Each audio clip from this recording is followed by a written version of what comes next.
Our media product challenges and develops the form of media and its conventional means through my magazine front cover, which are precisely designed so that it does not have the typical bad guy anti-hero look that the antagonist is always portrayed in, with the multiple layers of clothes or in shadows to give the appearance of him having something to hide. Since I wanted to portray an antagonist who is brave, proud like all villains, but alongside the fact that he's really open about it and does not have anything about himself or his plans that are hidden, that have a hidden factor to it, as well as having no ulterior motives.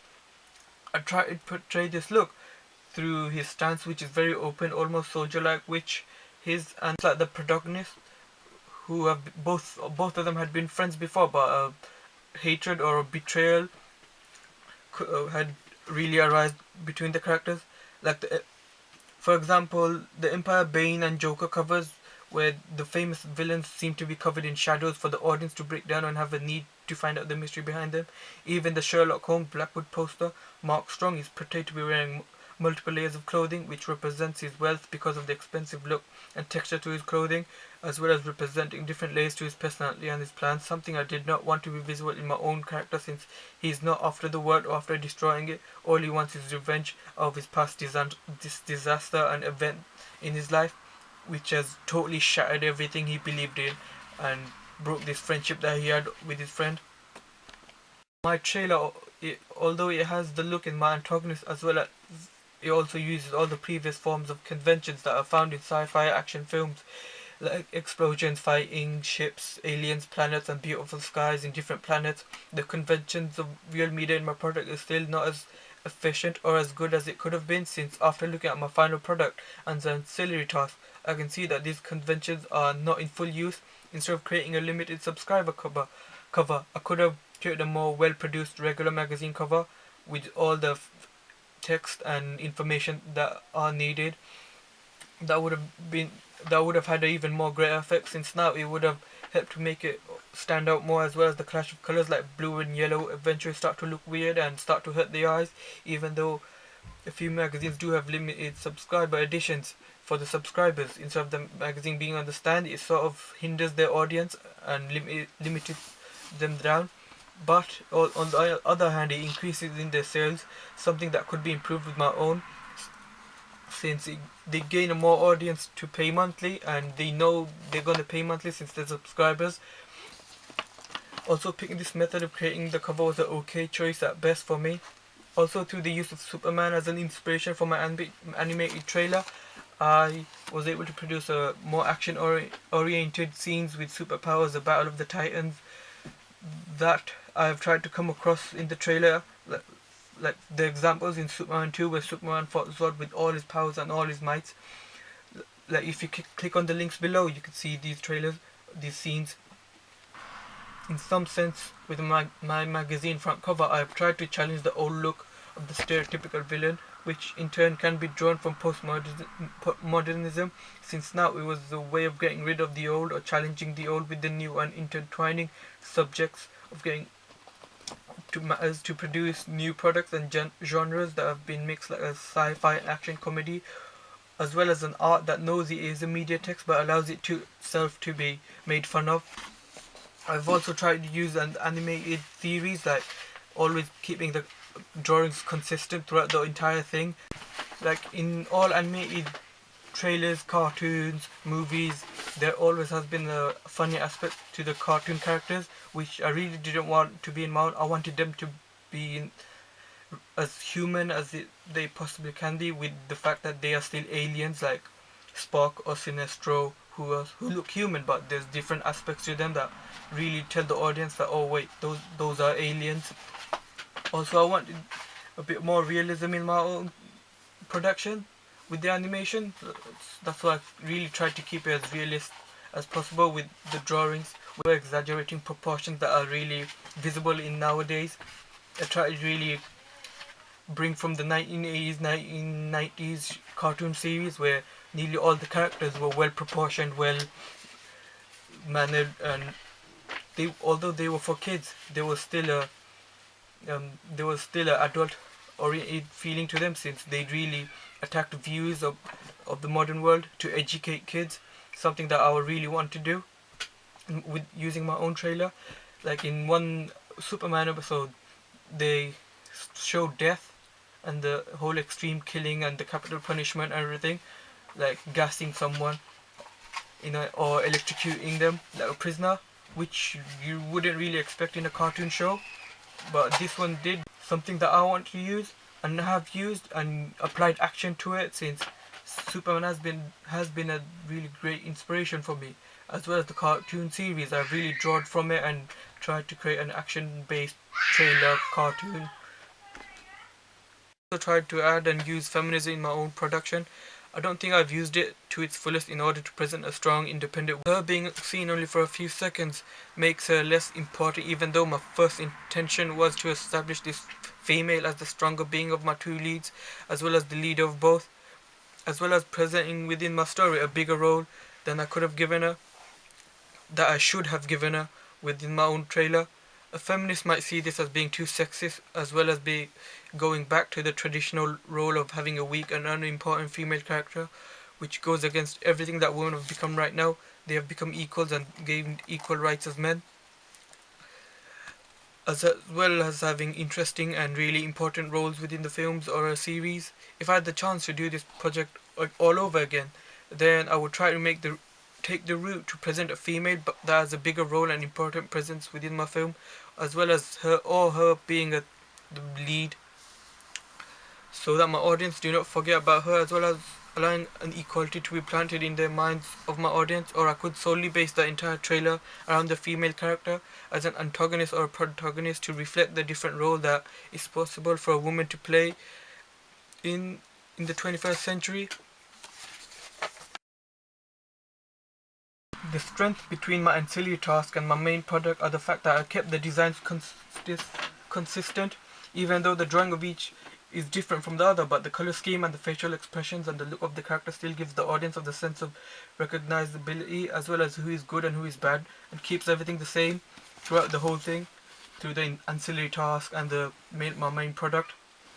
The other strength with all my tasks, especially the poster and the magazine cover, is that I try to keep them the same, as well as different yet unique look, give a unique look to each, since I wanted the audience to feel special and important, since they are the reason for this trailer, as well as if it would be a hit. Just like the magazine front cover is only a limited subscriber edition for the audience and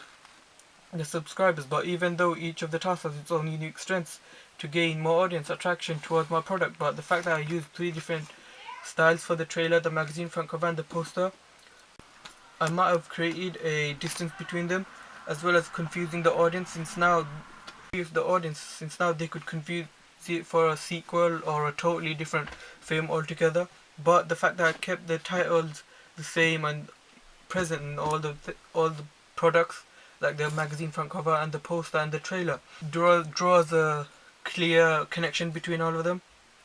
I tried to keep each task consistent through using the same color palette, with the exception of the background colors, which I kept on changing for each task. This helps with the marketing of my product, since now if one of the ancillary tasks attracted the audience attention, it would be in my favor, since now it would help to increase the popularity, as well as helping me to have the audience research into my product. Like if they see the poster, they might want to see the trailer, and they could end up going onto YouTube and typing in the name of the product, or they could see the trailer and then they might want to find out who's directing it, who's producing it, who are the actors, which institution is backing it up, and through this they might know if the movie is good, and if they really want to watch it or anything. This way of consuming my product allows them to gain the need of wanting to see it, like a hypodermic syringe that has planted an idea into their mind through the use of explosions and flashy images, as well as the whole cartoon animated trailer feature. From my audience feedback, I have learned that they all have their own opinions and needs that they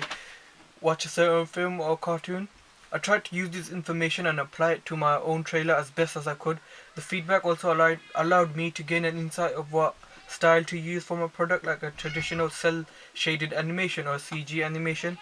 which has helped me to start it as quickly as possible after gaining my answers without any complications, like trying to learn a whole new software in order to create the CG animated trailer. The feedbacks has also allowed me the opportunity to see if the way I was working with my trailer was the right path or not, as well as if the animation I chose to be the right one. With my test video of the character healing, which I uploaded beforehand after I'd done it, to see what feedback I would get from it, how many people would like it or how many people oppose it, if they see any resemblance to any villains like Zod, which was a really great thing since it allowed me to gain an insight on it. I uploaded it onto YouTube and gave the link on my DeviantArt page for my audience feedback, and a lot of them had been impressed by the sheer amount of work that I did, as well as the flow of animation, which meant that I was using the right technique as well as going on the right path. So it provided me with the comfort of all of this, and I could stop worrying about the fact that I would not be able to please my target audience, which is sort of wrong since you can't really please everyone, and the only person you need to please is yourself. And doing this, it really pushes you to create the best sort of product you can. Feedback has also allowed me to learn about what I would do differently if I was to do it again. Like, I could use a different software like Maya or a CG polished animation like those of The Incredibles or Kung Fu Panda to capture a more broader audience of the new millennium. Even if cell animation is still around in a few more years, it looks like it might be limited down, and already CG animation is taking over because of the technology being around and the limiting need of artists to draw the scene and then leading another team to animate the whole process. Since now a lot of cartoons are composed of CG animation, like nowadays in Cartoon Network there's Transformers Prime, Starhawk, Green Lantern, the animated series, which are all CG based to represent the new era, as well as allowing the digital media to be used to its fullest to provide a clearer and a perfect flow of animation and scenes. I would also try to create my trailer in live action form, even though it would require me to design and create the suits, the prosthetics for the makeup on the ears, and find shooting locations. That could really work, but it could hinder me since I would have to worry about the daylight and the lighting to get the perfect shots and the perfect photographs. But I still think I could do it, and I still think it would really give me an even better result than the animated trailer. Eventually, if I shot all the shots, then I could take it into a digital media to add in all the effects, like the ships, the space, the explosions, the superpowers.